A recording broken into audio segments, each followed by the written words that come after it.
Welcome to The Explainer.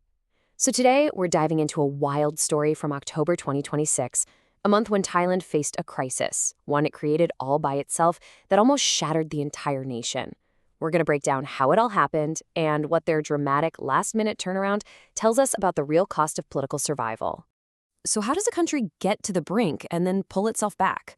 Well, this whole thing kicks off with a government policy that was fueled by hardline nationalism. It was a policy that backfired so spectacularly it basically set a doomsday clock ticking for the whole country. The situation was absolutely dire, but the way they responded, well, that was even more dramatic. Okay, let's start with the numbers because they are staggering. 1.2 trillion baht. To give you some perspective, that's almost 7% of Thailand's entire annual economic output. It was the value of all the mortgages held by Thai banks against properties owned by foreigners. Then a new law comes in and poof, declares those properties illegal. Suddenly, the collateral for all those loans, it's worthless. Just like that, you're threatening to vaporize the capital of the entire banking system. And if that wasn't bad enough, then you get the legal fallout. 300 billion US dollars. That is the mountain of legal claims piling up from foreign investors whose property was just seized. This is where you hear the term sovereign bankruptcy thrown around. It means a country literally can't pay its bills. With 300 billion in claims against only 200 billion in reserves, well, you can do the math. Thailand was staring right down the barrel of that exact scenario. And what happens when your economy and legal system are on fire? Well, your political capital goes up in smoke too. The government's approval rating tanked to just 24.8% as the country just spiraled out of control. Public support had completely evaporated, putting the government's own survival on the line. I mean, with everything on the verge of collapse, something had to give.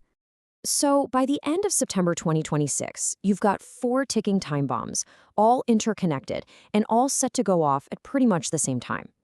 Each one of them had the power to tear the country apart. This wasn't some slow decline. This was a sprint toward a cliff edge. First up, the financial bomb.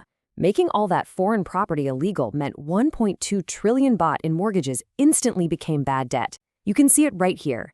This shoved the banking system's non-performing loan rate up to 14.7%, which is just a hair's breadth away from the 15% threshold where the whole system fails. We're talking about the financial heart of the country just stopping.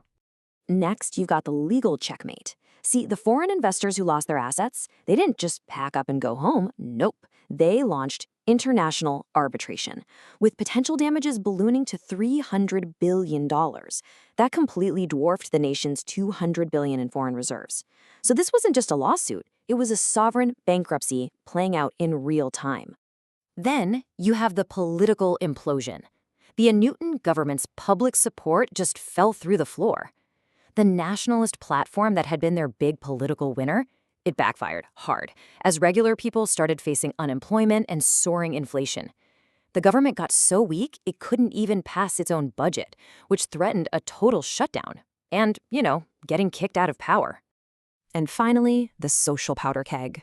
This wasn't just numbers on a spreadsheet. This was hitting people right where they live. In places like Phuket and Pattaya, the whole economic engine just seized up. Businesses closed, jobs vanished, and the cost of everything shot through the roof.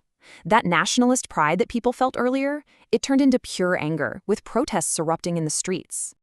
Okay, so the country is standing on the edge of an institutional cliff. The first week of October then becomes pretty much the most critical week in modern Thai history. The government had to do something, and they had to do it fast. The whole reversal started behind closed doors, and it moved at lightning speed. It all kicked off on October 1st with a secret emergency meeting where the Prime Minister himself admitted the situation was totally out of control. Just 3 days later, the Justice Ministry is already drafting a new law to kill the most damaging part of the policy. And by October 7th, they've hammered out a frantic deal in Parliament. It was a rapid, all-hands-on-deck effort to pull the country back from disaster. Now, to really get how big of a U-turn this was, you have to remember where they started. This was their hardline stance earlier in the year. It's uncompromising, it's absolute, and it was really popular with their base. But, well, reality was about to force a pretty dramatic change in tune. And here it is. This is the pivot. In the privacy of that emergency meeting, the conversation shifted from ideology to pure survival. The question wasn't about being right anymore. It was about how to reverse this hugely popular policy without admitting you'd made a catastrophic mistake. Yeah, just scrapping the old policy completely? That would have been political suicide. Total humiliation. So instead, the government came up with this really sophisticated four-part compromise. It was designed to stabilize the country while also letting them save face politically. Now, these four pillars were basically carefully designed escape hatches. The grandfather clause, that was like immediate first aid. It calmed down existing investors and stopped a mass panic. The fine for legalization was a really pragmatic move, you know? It generated revenue for the government and gave owners a way to get right with the law. The 90-year lease was actually a clever bit of political maneuvering. It kept the idea of Thai ownership on paper, but gave investors the long-term security they needed. And finally, that BOI Green Channel sent a huge signal to the world that, yes, Thailand was still open for business. It was a ladder for everyone to climb down safely.